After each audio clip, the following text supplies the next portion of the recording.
board? We're recording to the cloud, as I recall. Not to the cloud. Not to the cloud, to the computer. The computer. All right. Recording to the computer. I'd like to call to order this special meeting of the board of the town of Northeast. Today is Wednesday, May 5th, 7 p.m. Could you join me in the pledge of allegiance? I pledge allegiance to the flag of the United States of America and to the republic for which it stands, one nation, under God, indivisible, with liberty and justice for all.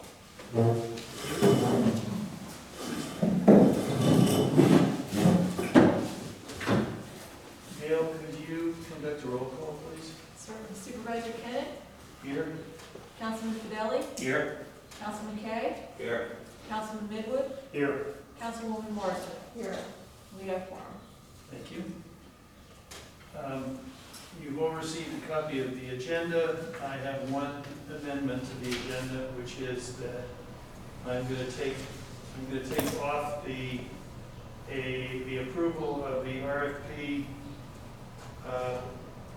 for the greenhouse gas emissions inventory, and we will be doing that next week.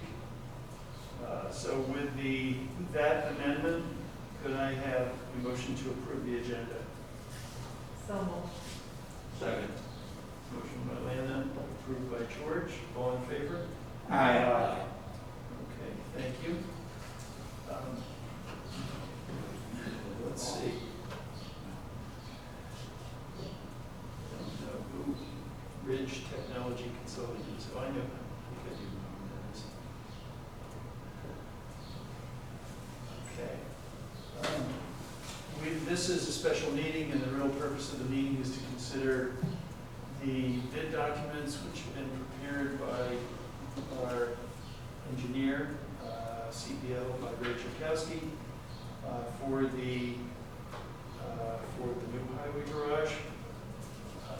We will have a regular meeting next week at the regular time on Thursday night, so most of the things that we have will be put over till then. But the first item which I would like to bring to the board is a resolution approving the application for a grant under the Hudson River Valley Greenway Planning Program for the project known as Eddie Collins Memorial Park Revitalization. This is a grant application which the village is applying to the Greenway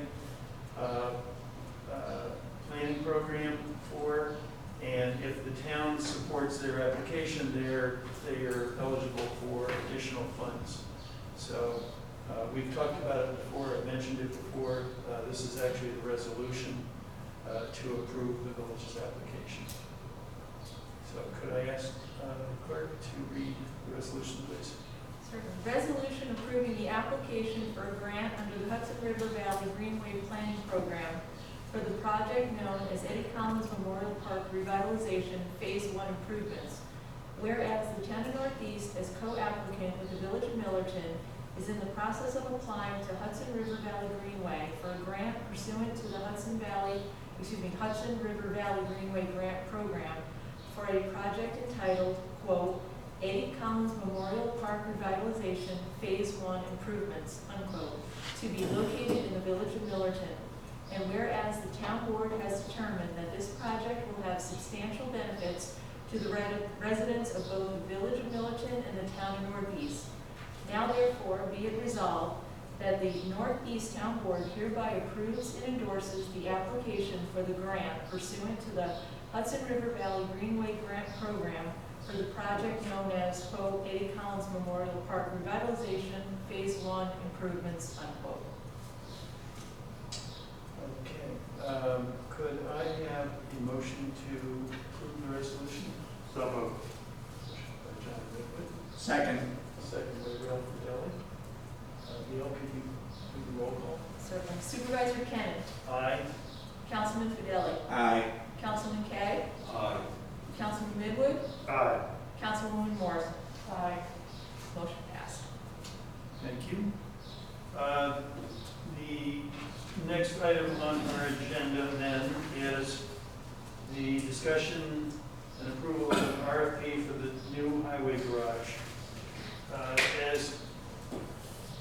As everybody knows, this is the biggest project which the town of Northeast has underway at the moment. It's in many ways, I think, a transforming project because our highway garage, our existing highway garage, is clearly inadequate and has been for a long, long time.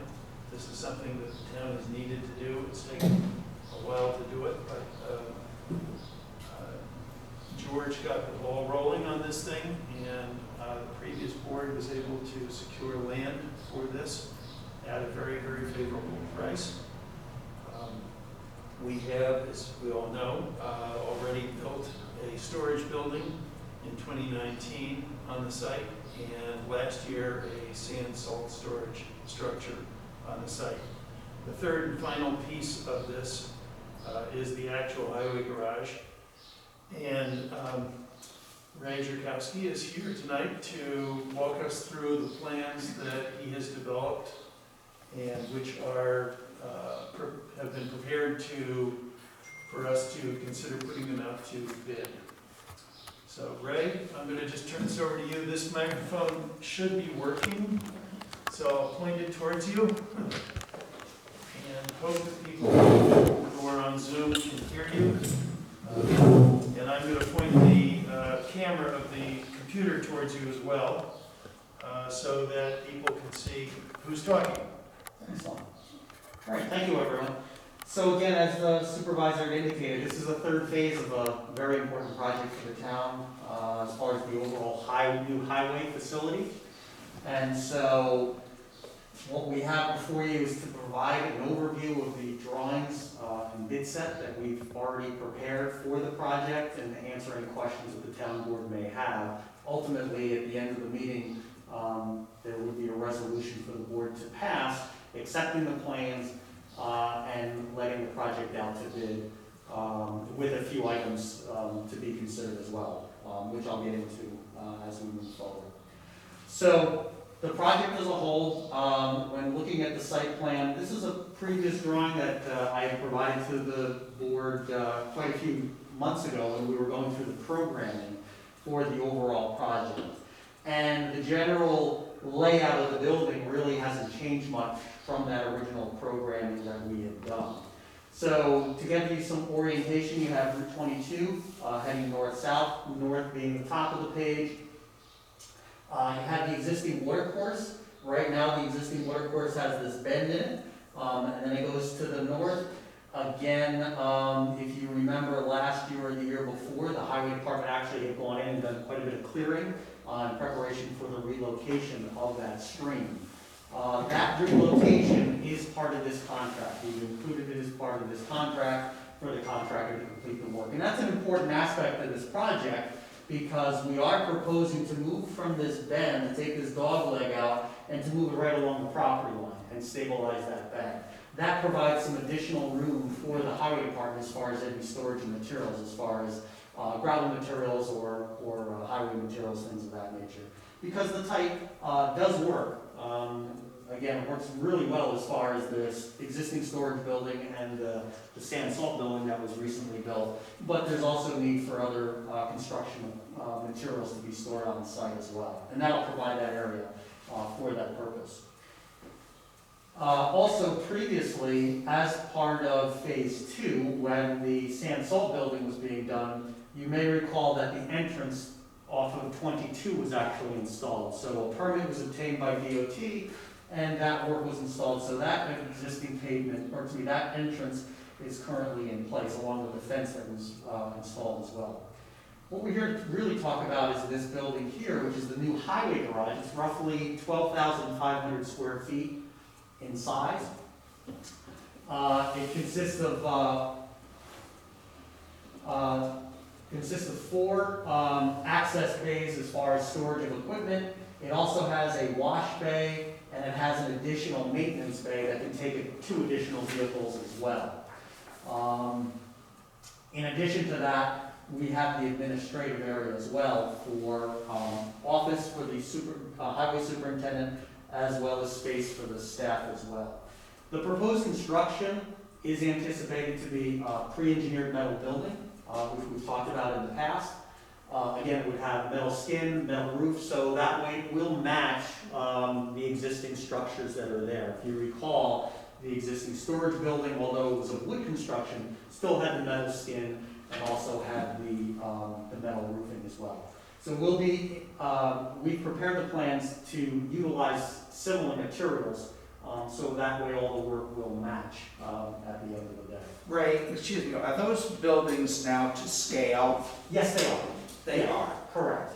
Yeah, so the existing building, you have the existing storage area here with the fuel storage, and you have the existing salt. And these are to scale as well as this building here. Correct.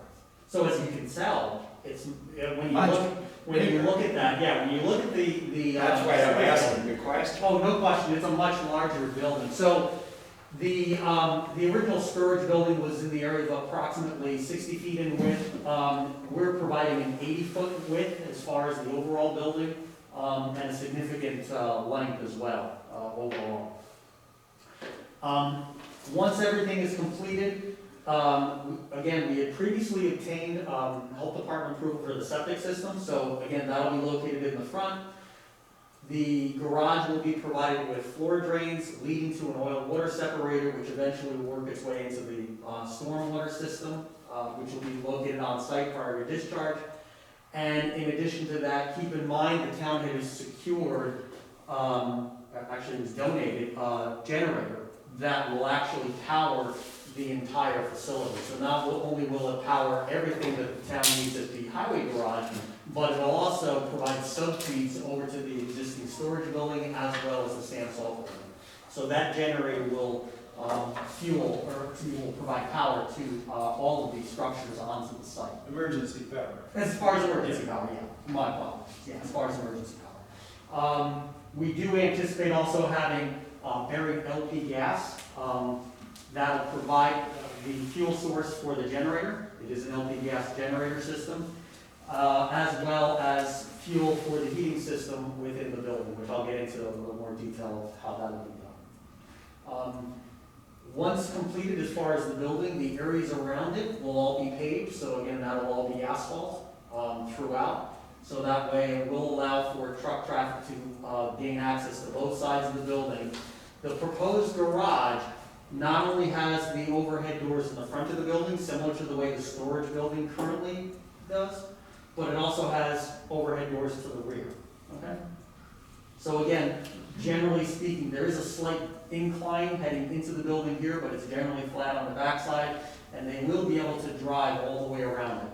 So again, that's a little different than what we had with the storage building, where this storage building as well as the sand salt building, if you took a look at those, generally those were kind of built into the side of the hill because of the terrain that was there. Because of the amount of use as far as the trucks that are coming in and out of that highway garage, the highway department wanted to make sure that it had the ability of gaining access to the rear of the building as well. So that way they didn't have to pull multiple vehicles out, that they could just, if one vehicle is parked on the north side, they can just open up the doors and move out without having to move any vehicles on the south side. So again, it's much more adaptable as far as the overall use in that manner. So that's because two vehicles are generally in a bay. Correct, yes. So if we didn't have doors on the north side, they'd have to back out one vehicle to get the other vehicle. Correct. Yeah. Correct.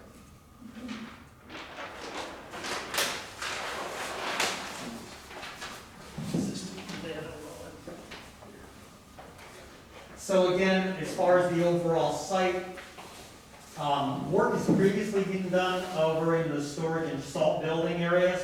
So there's currently some gravel materials that are there. Those will be paved. So again, you'll see on, when we put the drawings together, we have two areas that are shaded.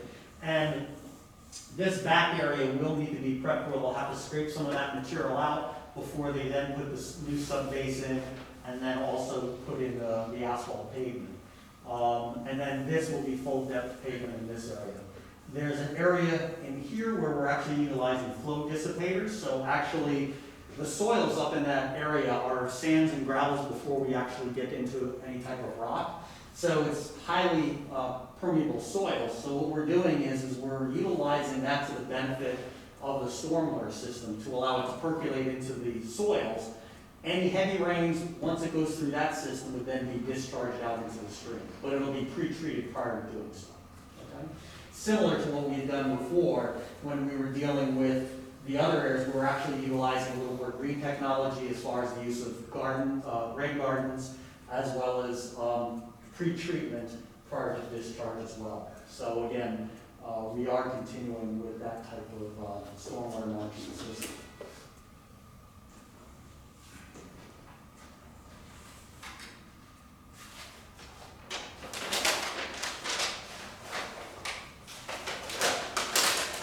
As far as the plan set as a whole, I had previously sent the contract documents, so again, the contract, the bidding documents, notice to bidders, the insurance requirements and so forth. I had previously sent that to the town attorney for Warren Raplansky's office. Warren's reviewed the document. He's found the document to be acceptable. In addition, the insurance requirements were sent to the town insurance carrier. They reviewed those requirements and they found those to be acceptable as well. The plan set actually consists of a total of 40 drawings. So again, I'm just providing a brief overview today as far as the overall project. But you can see the roll that I brought with me as well. It was a set of 40 drawings that also deal with not only the floor plan, but it provides all the architectural details, floor schedules, finish schedules, foundation design and details, plumbing design and details, heating and ventilation details and site and overall layout, as well as the electrical work as well. So again, there's a total of 40 drawings in its entirety that are part of the bid set.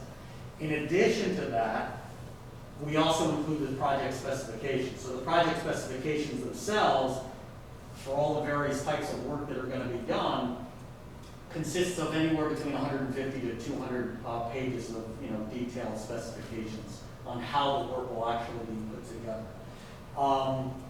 So for the board's understanding, when we place the project out to bid, because of the overall size of the project as far as cost, since it's over $500,000 in cost, per New York State law, we are required to break that project up into a minimum of 4 contracts, what are known as 4 prime contracts. So unlike the work that we've done in the past, where we've been able to use one contractor that has done not only the general work, but he's also been able to do the electrical work, because of the size of this particular project and the cost, again, based on New York State law, we have to break it up into a minimum of 4 contracts. So those 4 contracts, which will all be let out at the same time, will be general contractors, so he's responsible for the site work, as well as the building construction, the envelope, the finishes, interior wall construction, and so forth.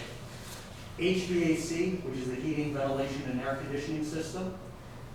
Third one would be electrical. So again, that would be electrical, lighting, as well as telecommunications. Also, the last one would be the plumbing. So it would be a separate plumbing contractor. And that plumbing contractor is responsible for any underground plumbing, overhead plumbing, plumbing fixtures, and things of that nature as well.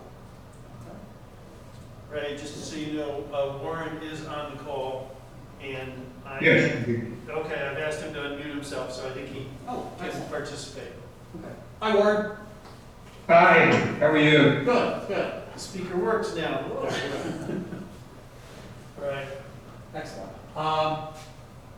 So as far as the overall plan, again, looking at orientation, it's similar to the way it was shown on that site plan. So if you would picture Route 22. Road is there. Yep, road is heading north-south in this direction.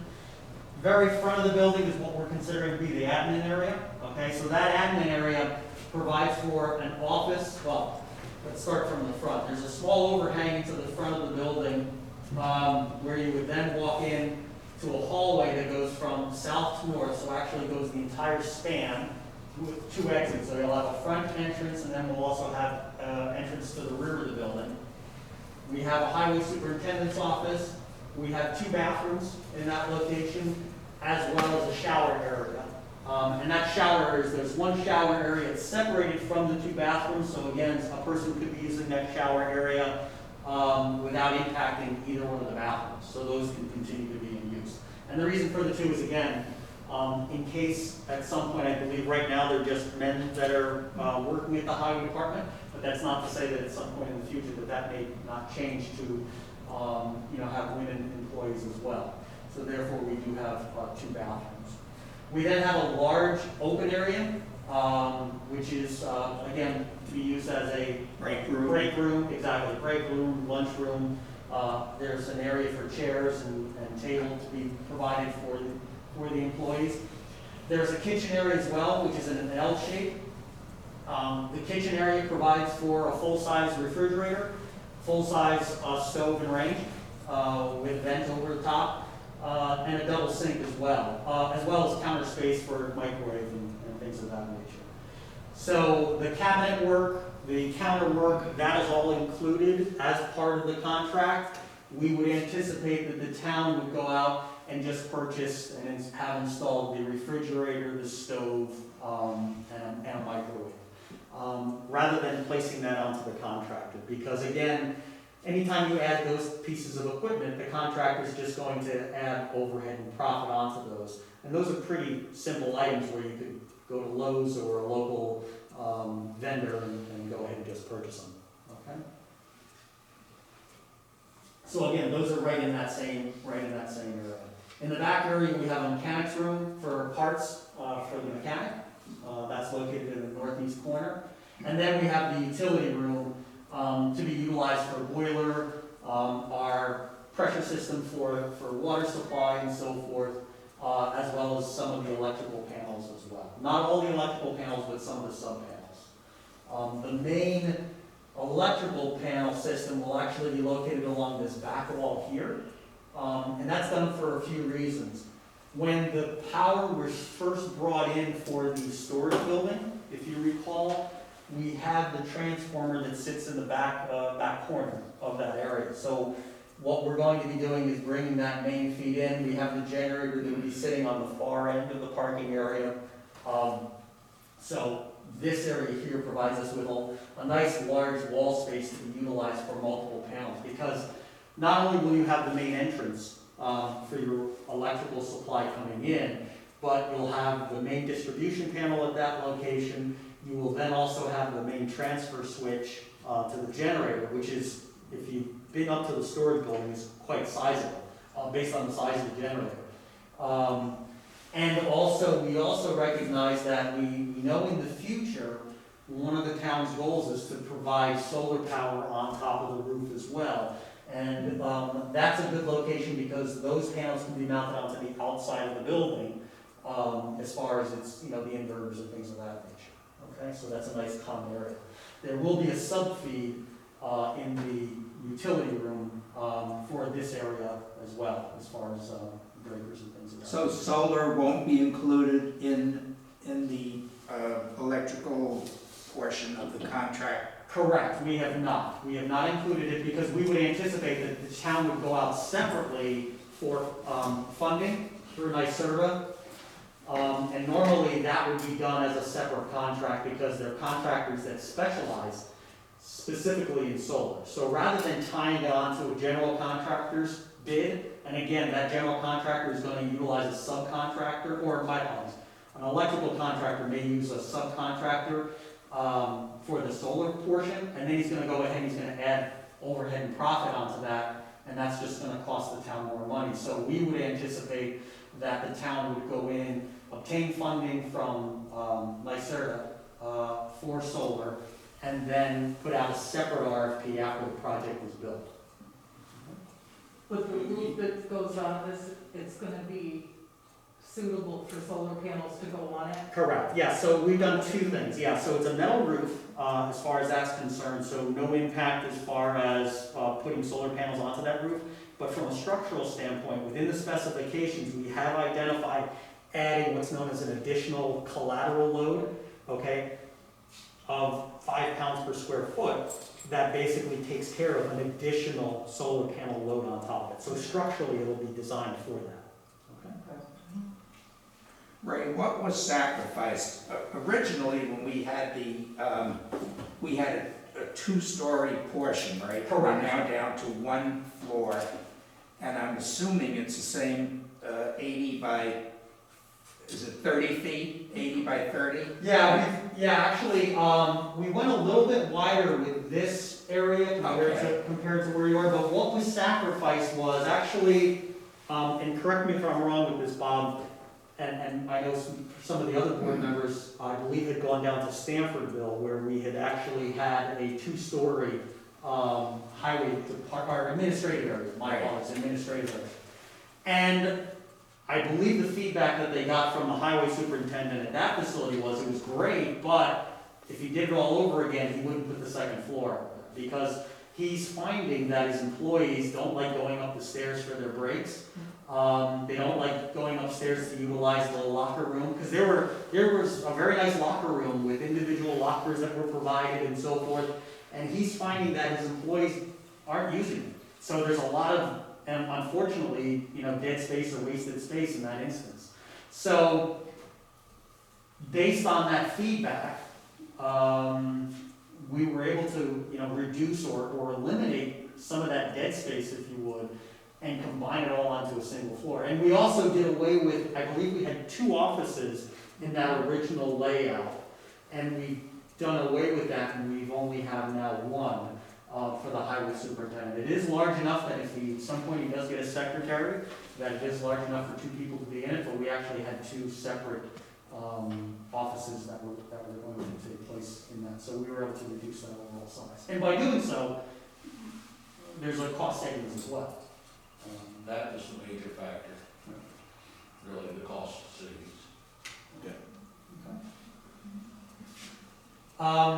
So the administrative area, as far as floor, I'll talk about finishes a little bit. Concrete floor as far as the slab, so that would be the flooring system there. It is anticipated, again, I believe, have all the board members been down to Stanford? I believe some of them were, but not, George and I were down there. Oh, okay, I thought that there were some others there. Some of our members of our Climate Smart Oh, so that's, okay. group have also been down to Stanford. Okay, so that's it. And the only reason because I know the highway superintendent mentioned a few ladies had gone down, so I Yeah. apologize, I thought it was some of the. And I had also visited the one up in Austerlitz. Okay. So we've gotten around and seen a number of other garages. So as far as the floor, again, floor would be concrete floor, but it'll have an epoxy finish on it. As far as that goes, very durable, easy to maintain as far as that's concerned. Wall construction, chipboard, so again, traditional wall board for the partitions and so forth throughout that particular area, and then suspended ceiling within that area as well. So that'll be for all of the areas, with the exception of the utility room. Utility room will not have a ceiling, it'll basically go right up to the understructure. And again, that's because there's just a lot of cable piping and different things like that, so why put that ceiling in there? Because really it's used for aesthetics more than anything else. All the lighting within the administrative area, and actually throughout the entire building, will be LED as far as lighting is concerned. In the administrative area, there'll be room sensors for each one of the rooms, which will be located right on the switch. So those will be traditional, what are known as infrared. So again, as far as motion sensors and occupancy sensors within those rooms. And again, if they're sensing that there's no occupancy, nobody moving within the room, after a certain time, any lights that are on will automatically shut off. Okay. In addition to that, there will be the Ethernet as far as networking set up as well between the office space. And we're also running an Ethernet cable. If you remember, you have the fuel storage facility and the fuel management system.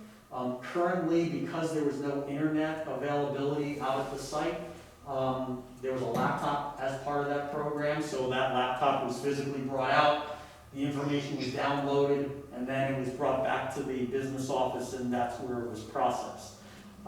Everything will be hooked up to the internet here, or the Ethernet system, so it'll be hooked up to the network, so they won't physically have to go out to that area, they can just download it right from the highway superintendent's office if they'd like to.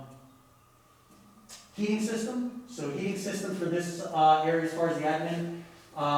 One of the big items is within the maintenance building, or maintenance bay, excuse me, there's radiant floor heat there, and we're carrying a radiant heat floor system inside of the admin area as well, within the concrete. So again, that's warming up from the floor, which is the most comfortable type of heat, most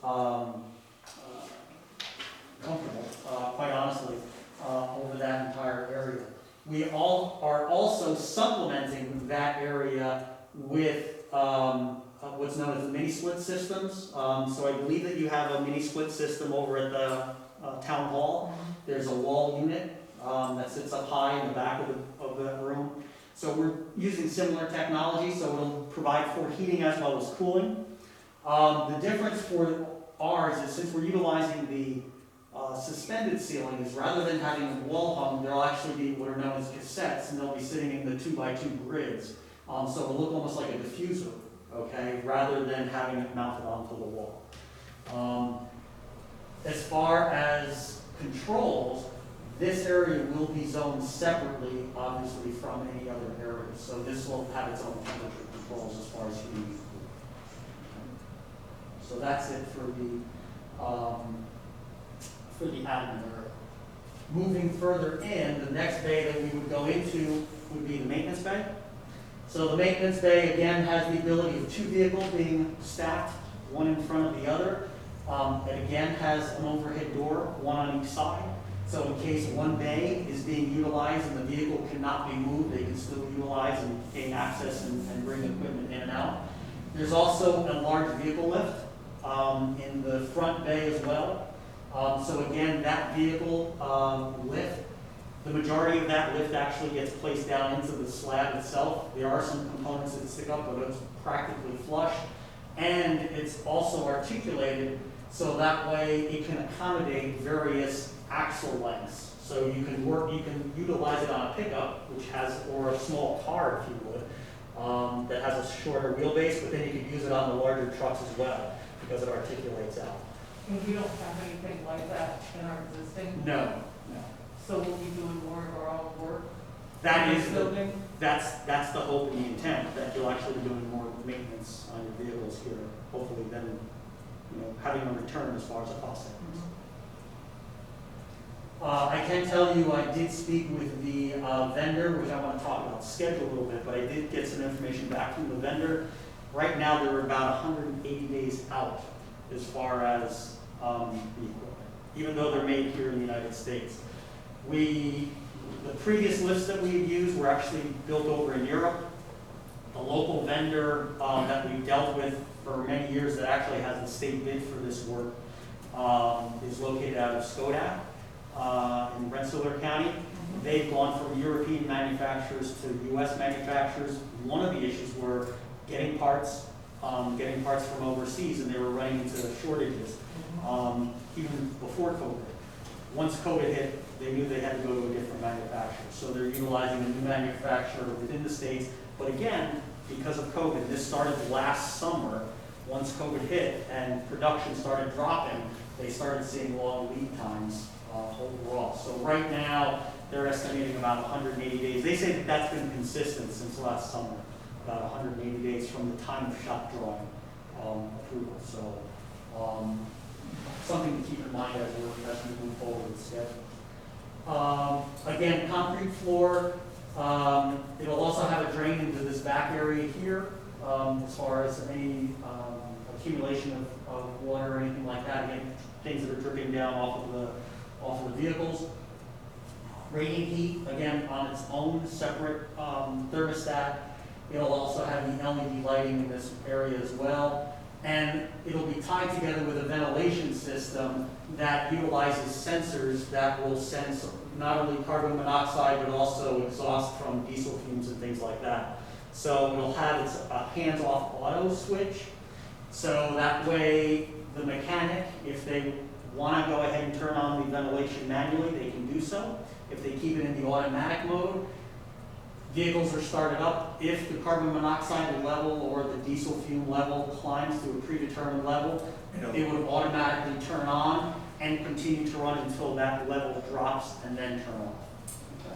Ray, is there a north-south access to that area?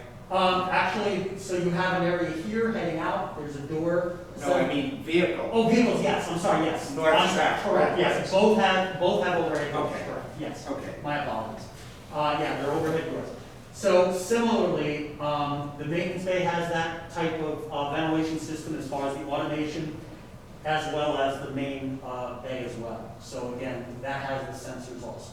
So both of those have that type of a sensor. I mentioned that we're utilizing LED lights throughout, so these will be hung from the ceiling as far as the LED lights. And in addition to that, in these larger areas, we're providing multiple, not infrared, but ultrasonic sensors as far as the room occupancy. So they're a slightly different type of sensor. Our office is indicating that they've had better luck with that in these large spaces, and they're providing multiple units as well. One of the things that sometimes you run into with a highway garage or large areas with large vehicles is that depending upon where that sensor is located and where the person may be standing, if they're on the, if you would, the shadow side of a vehicle, the sensor's not gonna pick them up, so it's constantly gonna shut off. And then that causes, the employees to have to go to the light switch, reactivate it, so on and so forth. So by providing the ultrasonic units as well as adding multiple units within the area, that should help stop that from occurring, okay? Moving into the wash bay, so again, we have a concrete masonry wall that separates the maintenance bay from what is known as the wash bay and the other areas. That wash bay has its own drain, so again, any wash water that is coming down off of the vehicles will be collected, going through a trench drain, ultimately going through the oil water separator prior to then being discharged, so we do get treatment there. Bob has provided me some information regarding a steam jenny, so we've counted for that. It looks like we may have to go to the LP gas unit versus the electrical, full electrical unit, but since we already have LP gas there, our engineers felt that it was more efficient to go to LP gas versus dealing with the electric, okay, as far as the overall cost. So again, steam jetty being the fact that it's a pressure washer, but it also has a heating coil in it as well, so that way they can steam and help with keeping the vehicles maintained as far as cleaning. Backside up in this area here is just a small area that allows for the storage of some smaller pieces of equipment, as well as a compressor that is going to be brought over from the existing highway department. So the highway department currently has a very large compressor that they'll be able to reutilize. So we've provided for a location of that along with the electrical and the piping. So there's a piping network that's provided for compressed air at 2 locations within the maintenance bay for their tools, okay, as far as their air wrenches and so forth. And we've also provided that for each one of the bays as well, both on the north side and on the south side. So they'll be located in each one of those locations in between the actual overhead doors.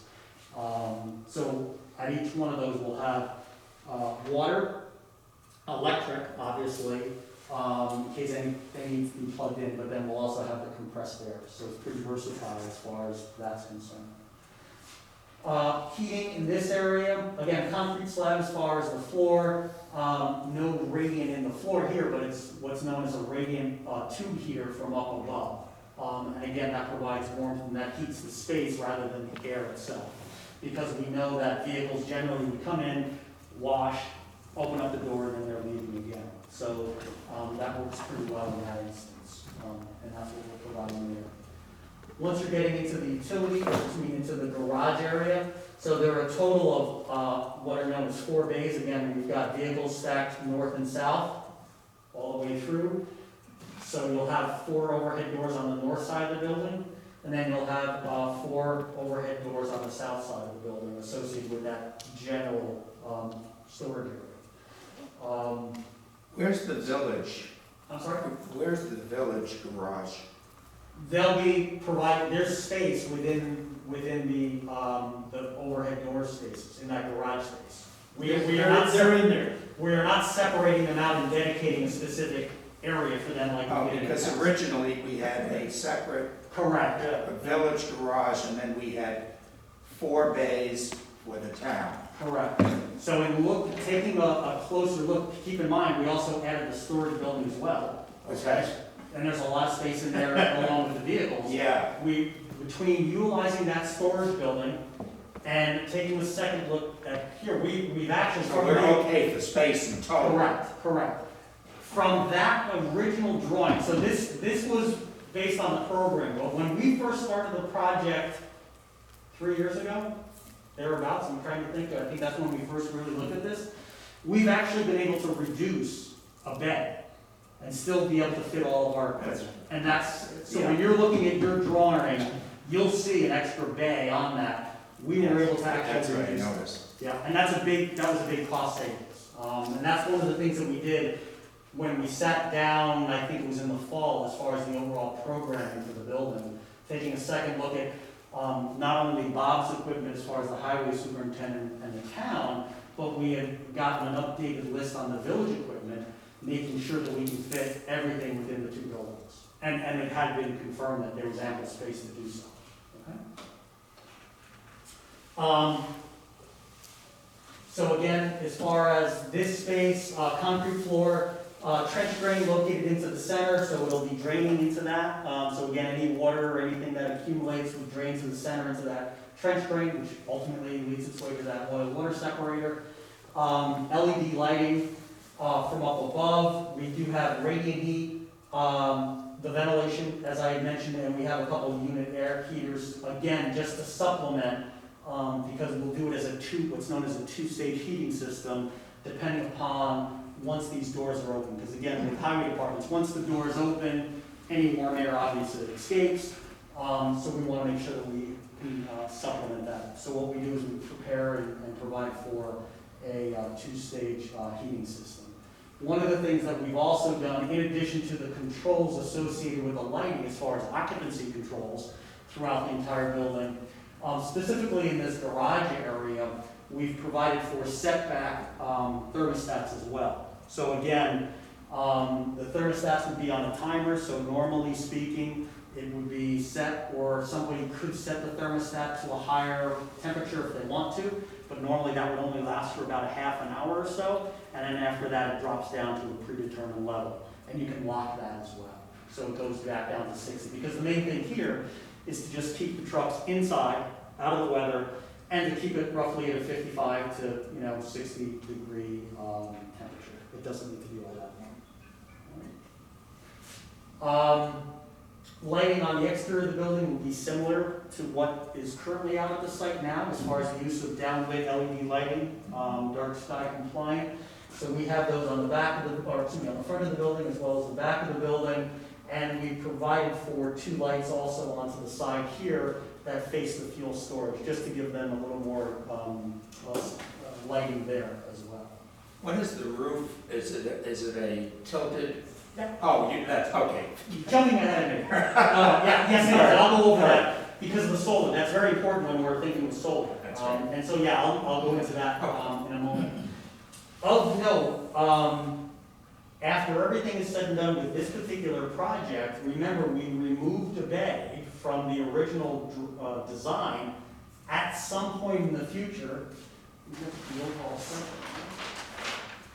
if the town ever had to, it could build an additional bay here as far as for equipment. So I just want to make sure that everybody understands. We situated the building such that if an additional 25-foot bay had to be built at some point, that it could actually house 2 more. Could northern exiting trucks still make it around? Yes, correct. They Both can ways? still, yes, they can still make it around both ways. Okay.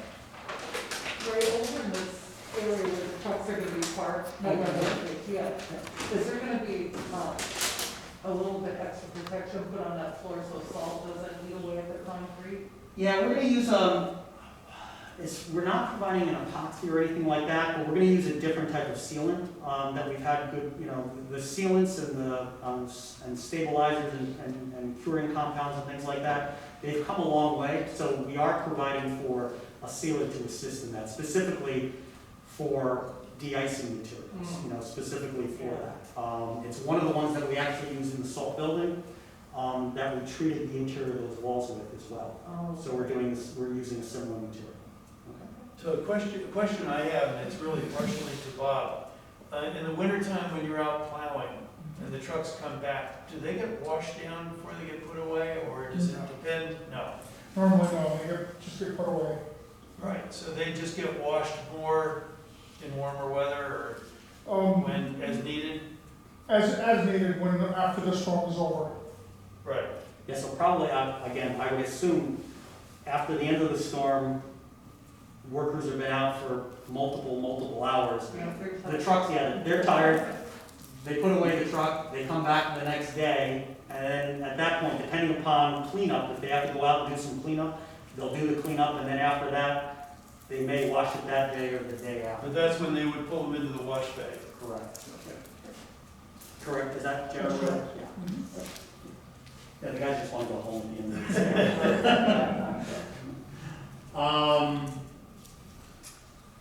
So we are providing it as far as the sealant. One of the things that we've also incorporated, a couple items. So for concrete, one of the items that was requested is looking at low carbon impact concrete or green concrete, which utilizes fly ash. So by adding fly ash into the mix, into the concrete mix, you can actually reduce the amount of cement. Cement being the creation of cement, or that process of creating and manufacturing cement, has a very high carbon footprint, if you would. So by utilizing the fly ash, which is a byproduct, fly ash, you can actually reduce your carbon footprint. So we have included that into the specifications for the concrete. There are a couple things associated with that. One item is that overall, it can provide for a higher strength concrete in the end. There's also a reduced rate of hydration, which means that it takes longer for it to meet its ultimate peak as far as its concrete strength. But because it slows the process down, it actually assists in reducing the potential for cracking within the concrete. So those are some of the benefits. And ultimately, it does become a denser concrete as well. A couple things to be aware of with the fly ash, the finish itself, as far as colors and so forth, are less consistent. So there are times where you can see very dark patches and things like that within the concrete itself. So again, if you see the floor, you may start to see some dark patches in other areas that are lighter patches. And that's just the way the fly ash is mixed in into the concrete itself. Depending upon the fly ash, you can, and this is why the sealant becomes very important, with the fly ash, although there's more workability with the fly ash as far as finishing the concrete, generally speaking, there's not as much what is known as paste, okay, which helps seals the concrete. With fly ash, the top surface is almost not necessarily porous, but it's open, if you would. So that means de-icing materials can work their way into it, and it can be subject to more spalling, okay? That's one of the downsides, unfortunately, of utilizing the fly ash. But you can provide for sealers and placing the sealers on it, and we are providing for that. But I at least want to let the town board know, again, fly ash, as far as it has its benefits. One of the drawbacks, unfortunately, is the surface spalling, not deep spalling, but surface spalling associated with that top layer. Is that something, would that sealant have to be replaced every few years? Yeah, you want to reapply it. Correct. Okay. Yeah, you want to reapply it quite often. Right. When you say quite often, like what's the recommended time frame to reapply? Yeah, I was talking to our engineers, and they said that you'd want to do it like every 3 years or so. Yeah. And again, Actually, most of the work associated with it is actually prep work as far as hosing down the floors, cleaning out, getting any dust or anything off. That's most of the work, but the application of the material is pretty straightforward. You actually can do it with a hand spray. Yeah. You can do it with a hand spray, you can do it with a roller. That's not that bad. It's really just making sure you try to, clean it up as best as you possibly can. But yeah, it is recommended. Again, depending upon, in the case of a highway garage where you know that you're gonna get those, the salt that's constantly gonna be in contact with that concrete from the dripping and things coming off the vehicles, it'd be about every 3 years that you're gonna wanna reapply that. And then how would that compare to traditional concrete? You're still, again, you probably go every 5 years as far as reapplying it, so, again,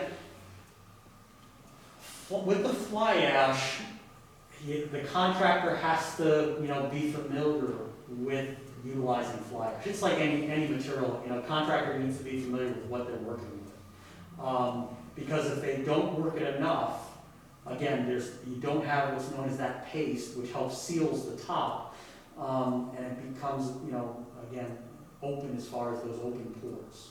As long as they're cognizant of it, the nice thing is it slows the process down as far as that heat hydration that I mentioned. So the contractor has more time to work paste in and work the floor to create a smooth, closed cell. But they have to work it. All right? It's like anything else. The contractor just needs to be familiar with what they're working on. Okay? And that's part of the general contractor. That is correct. That is correct. Yeah. In many instances, on a project such as this, they'll probably hire a subcontractor to do all their concrete work. So that would be Just as they did with the... yeah, just like they did with the sand salt building. Yep. Exactly. Correct. Yep, very similar. The floor slab here also included, well actually the floor slab throughout also included the fiber mesh, which is something that we've used on the storage building as well. So again, that has, in addition to the rebar that we're providing for the reinforcing in the concrete to give it strength, it has nylon fibers that are located in it, again, to help reduce cracking and anything of that nature, and it does provide for some strength as well. So when you're looking inside of this area, as far as the finishes, along the exterior walls, we're going to have metal panel that goes up roughly 8 feet. From there up, it's going to be just exposed. It'll have a white vinyl finish as far as the backside of the insulation. So it'll be the vapor barrier that you'll see there, which is very common. So again, anyone that had gone down to the Stanford Highway Garage, or almost any highway garage, you'll see that white vinyl finish on that insulation.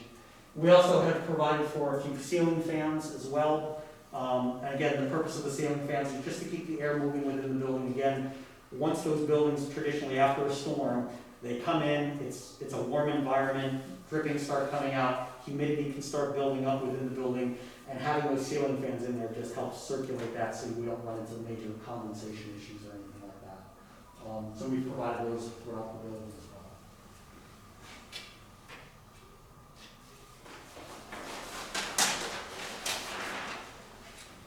So to get to the building itself, so it is a sloped roof.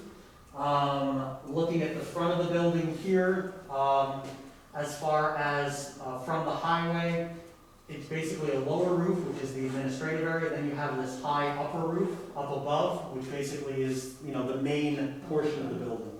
All right, so you'll actually see two roofs there.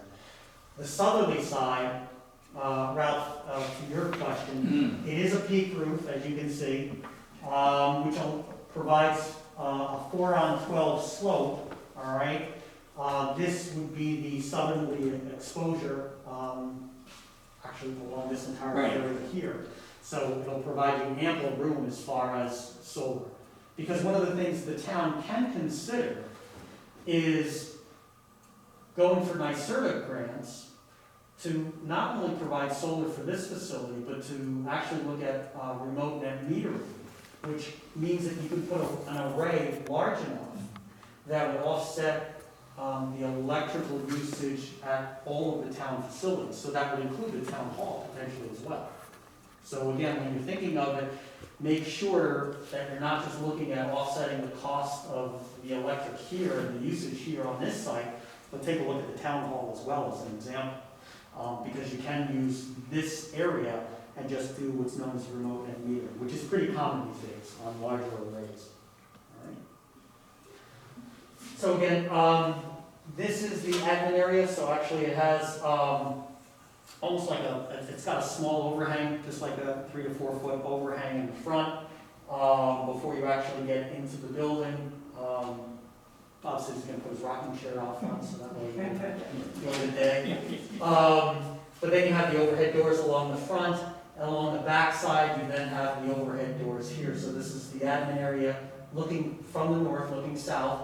The admin area with the door, which is that hallway that I was talking about.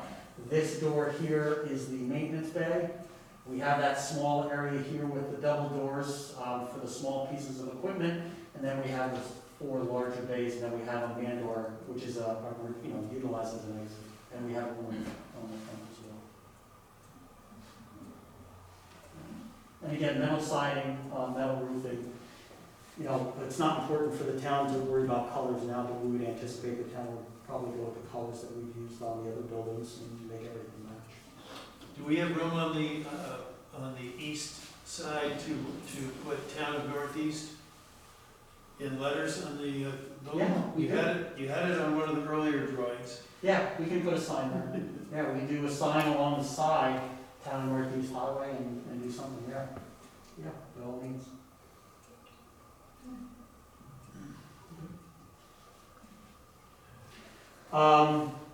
So a few other items. So again, remember the town had previously gone through and put a well in. So obviously we're making that connection for that well, bringing that water down into the building.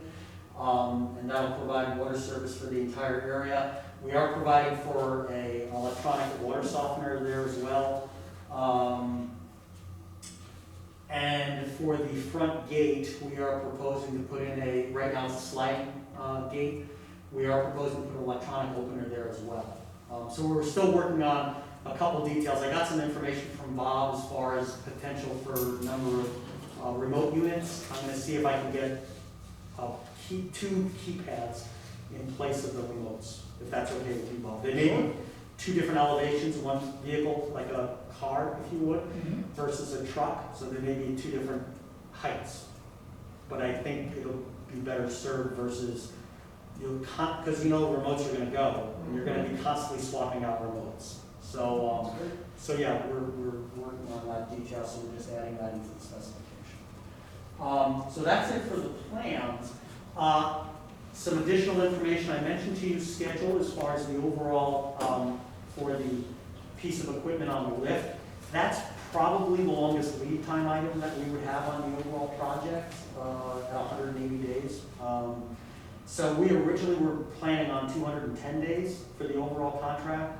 We may need to extend that out a bit in order to make sure that we meet that we can get the project done in a timely manner, but then also not run into problems between contractors as well. Because the lift is available on state bid. So that means that the state has already gone through a procurement process for that piece of equipment. And Total Tool out of Skodak has the state bid, so they're locked into prices with the state right now. The town can go ahead and piggyback on that bidding process and purchase it directly from Total Tool without having to include it as part of our contract with the general contractor. And the reason I mention that is, again, as I said before, we're talking about a very expensive piece of equipment, and if we put it onto the general contractor's responsibility, he's going to be adding overhead and profit on top of it, which could be $30,000 just in overhead and profit. So rather than doing that, we can go to state bid and actually just buy it off the state bid, because again, similarly the way the town purchases its vehicles, as far as its highway vehicles, those are also on state bid. So this is a very similar process. Okay. With the cost of materials going up like they are. Yeah, that's we've had that discussion. So we spent last Friday, I think we spent close to 3.5, almost 4 hours going over all the drawings. And one of the things that we just discussed, and George had brought up the concern about, cost, obviously. Right. There are two items, there's cost and lead times. So supply and demand, unfortunately. Ever since COVID hit, we saw a shortage in pressure treated materials last year. Luckily, it did not impact us when we were building the sand salt building, but there was the potential. He had gotten his order in well ahead of time, so he was not affected. But there were many contractors that were. Prices continue to climb ever since COVID hit. We actually anticipate that they are going to continue to climb, and they will remain high for about 18 months. Because the housing boom that's currently taking place is putting additional strain. Not only was it the homeowners, okay, that were doing it yourself, home improvements and different things like that, but the manufacturing itself had slowed down because of COVID as far as the workforce, so they were not manufacturing items as quickly as they used to. We don't see that ramping up anytime soon, unfortunately.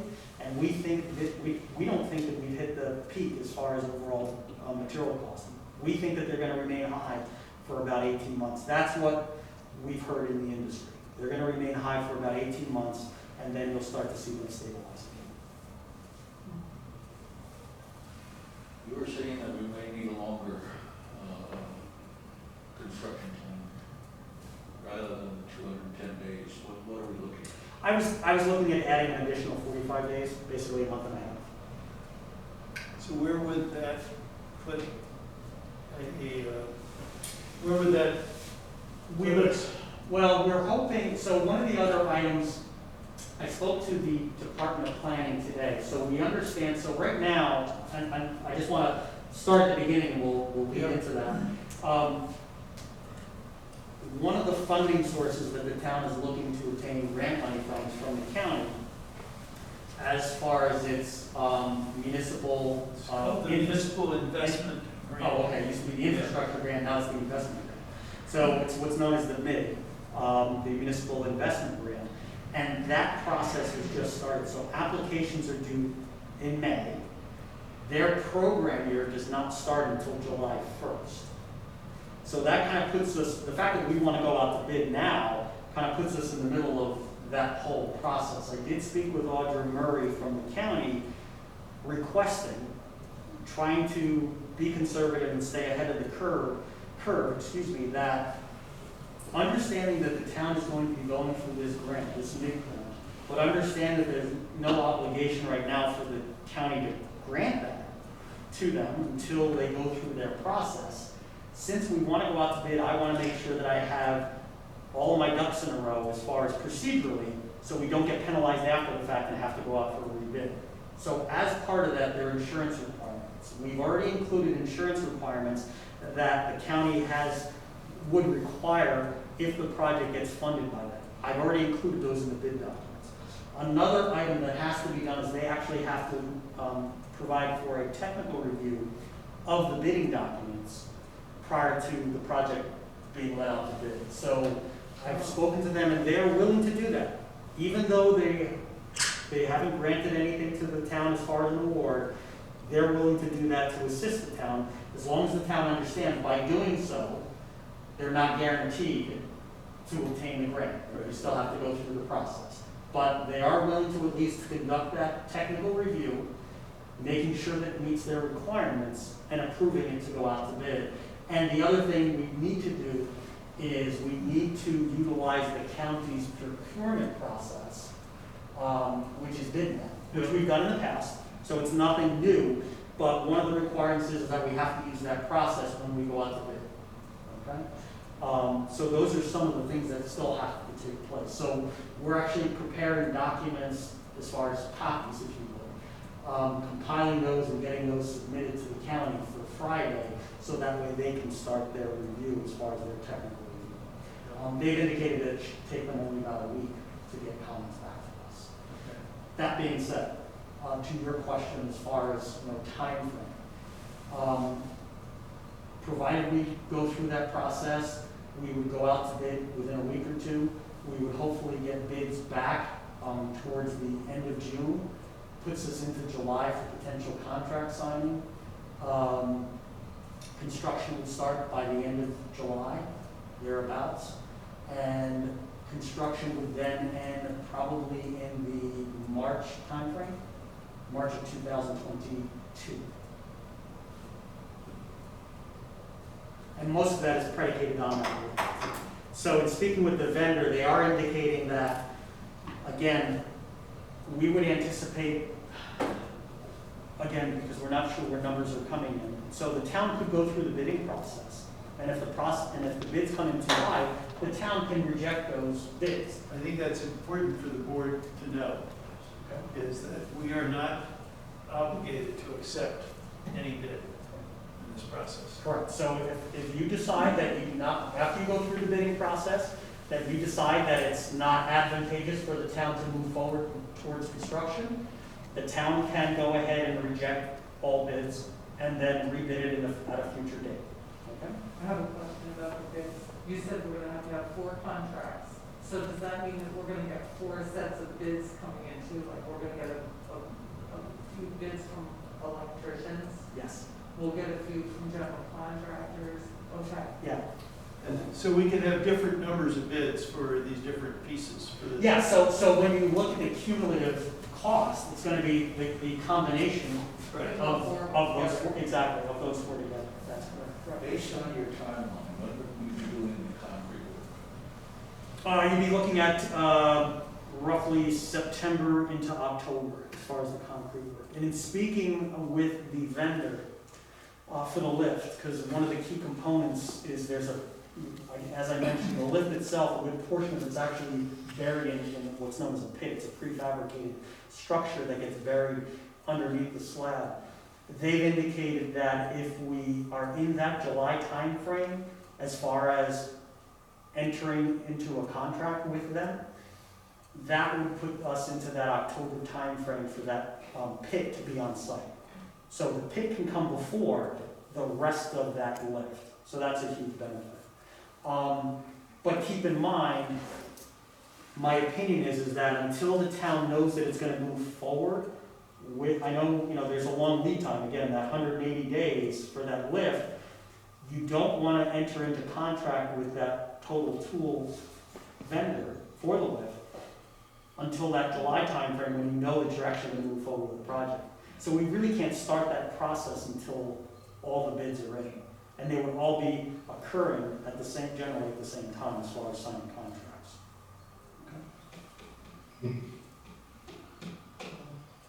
Yeah, so we would be looking at all the bids, and obviously we wouldn't just take one of those 4. We would be taking all of the 4. Correct. Yeah, because you need all 4. You need all 4. To create the project. Gotta be able to move forward. And then they all gotta work together. Now, does the general contractor oversee the other 3 groups?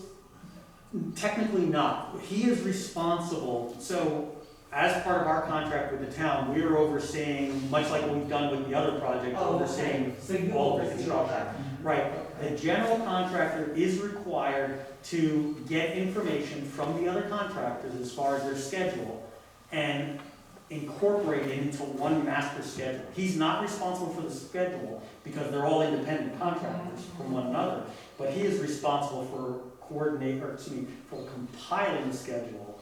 And basically, we're then responsible for trying to keep contractors moving along. And we haven't had to do this in the past because of the amount of it. Correct, exactly. Yeah, it's a little more complicated when you're dealing with multiple contractors. Oh, yeah. If you get the right contractors, it's flawless. It moves very smoothly, and we've had a lot of luck, and we've been very fortunate on past contracts. Stanford is an example, where we've done that one. We've done Town of Ghent was another one. The jail facility, which we were involved with more recently. You get the right contractors, which most of them are very good. Every so often you get a difficult contractor, but most contractors are actually very good to work with. And they want to, they're making money on productivity as well, so they want to be able to get in and out of the project quickly. The one thing I can tell you, the one thing that we have been running into ever since the beginning of COVID, more than ever before, are the lead times where contractors are waiting for materials. They've placed orders, but they're waiting for materials. And so there is the potential for a few delays. So Ray, I know Warren is still with us. I think Warren is still with us. He looks, well. I still am. Right. Because we have a resolution. Unfortunately, I can hear almost nothing, so I'm not sure exactly what Ray has said. But did you want me to pipe in at this point, or? Are you able to hear it better now? Or I can hear you perfectly, I just can't hear anybody from the audience. Okay, well, I'm not sure whether the microphone is working, for the whole room or not, but would now be a good moment for Warren to pipe in, because I want to. Yeah, absolutely. One other item, just a quick item. Can you hear Ray? A little bit, yeah. I'll stand a little closer. So another important item, just to follow up, Chris, so we were talking about the Dutchess County grant, which we're going after, obviously. Right. But there's also the SAM grant, and I know that you're going to try to reach out to the state and try to gain feedback from them, because I just want to make sure that we don't jeopardize that funding either. So traditionally speaking, with SAM grants traditionally don't start funding projects until there is an actual contract with the municipality. And you can't start expending any funds until that contract is in place as far as bidding process and so forth. So that's the only other item that may delay this project going out to bid, just because that's a very large dollar amount that I want to make sure that the town doesn't jeopardize. Yeah. So as soon as we hear back from them, Yeah, that is, as the board knows, it's a $500,000 SAM grant, which the state has indicated they're considering. And we do not have a contract with them yet, but I'm working with them to get all the paperwork. There's financial documentation that they still need to get, which I need to work with you on. Warren, I know you had some comments you wanted to make about the resolution. Yeah, let me tell you my concerns. I don't know if Ray touched on this. I'm getting a feedback. Someone has to, I think, turn off their mic. You are the only person, I think, on besides. Okay. Can you hear me now? Yes, very well. Okay. So I know you've been waiting a long time for this, but I don't think we're ready to approve it to go out to bid tonight. There are a lot of loose ends. Yeah, I don't know why I'm getting. Chris, it could be the speaker. Well, okay, I said, well, let's try undoing this microphone. let me see. Wait a second. Warren, just hang on 1 second. We're gonna try. Okay. We're gonna just try and fix the. The speaker's feedbacking with your speaker on the Yeah. computer. Right. So there's a little on-off switch on that thing. Connected to CK MacBook. Okay. Battery 100%. There. should be on. Okay. Warren, can you hear me? Wait a minute, we can't hear Warren. We're just going to take a minute to exit full screen. This is why we need a professional. Hold on. All right. Sound. We are going with internal microphone. Now put internal speakers. Okay.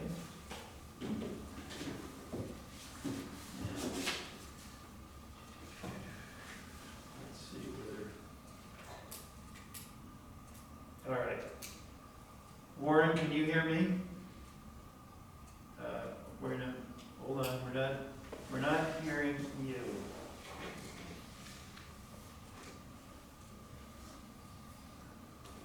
We may have to go back to that speaker. You could put it just farther away from I it. don't know why. Want to turn it on, Chris? Yes, if you would.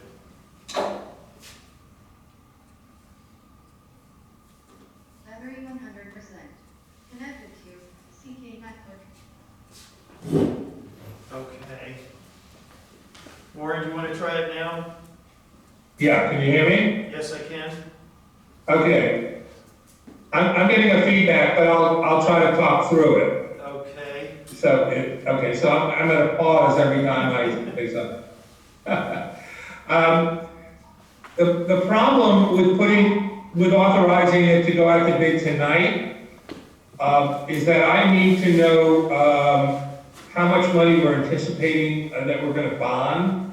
And the only way we're gonna be able to know that, would be to get what Ray's estimated costs are. And, we have to figure in what our potential grants are gonna be.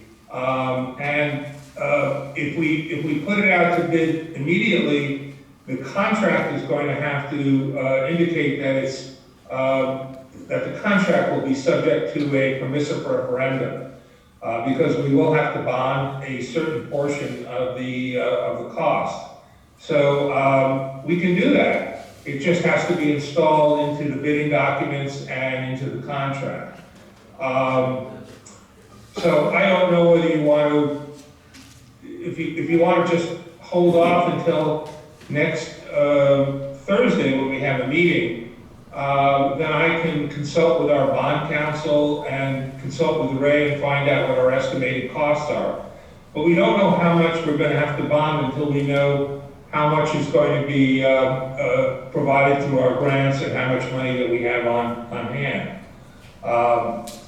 So if we can hold off till next Thursday, I feel more secure, and then I'll have the written resolution with everything. I'll be able to call bond counsel tomorrow, and I'll talk with Chris and Ray about some of the issues I have, rather than try to rush it through tonight.